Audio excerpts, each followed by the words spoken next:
Liberty, this is a turning waltz tutorial for you, and this is for anyone else who is interested in working out the details of this complicated movement. So, turning waltz, you're going to start, I'll do this from multiple directions so that you can practice and see it from all angles. So, turning waltz would be like this, always sweeping up from below, and then step, step, and then you turn all at once on the last step. And then one would be sweeping into the plie position and swishing the foot back. And then you would go step, step. And then I got a reset right here. Step, step.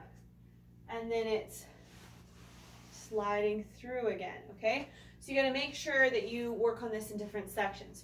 So for the first section, your arms go here, step, step, here, step, step, here, step, step, here. Okay, so you want to make sure that this is always above the shoulder. It's not dipping too low. Let's do that from the other direction. So I'll come from this way, going here, step, step, here, step, step, here, step, step, here.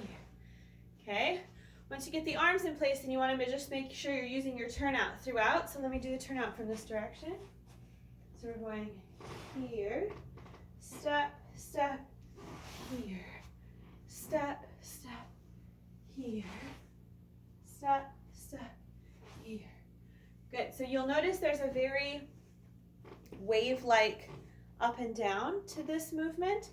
And you want to make sure that you are going with that and having the steps themselves and where exactly they land on the floor be a little bit less important than the fact that you are going up onto your toes and then down into a plie, up to the crest of the wave, down into the trough of the wave. You see what I mean?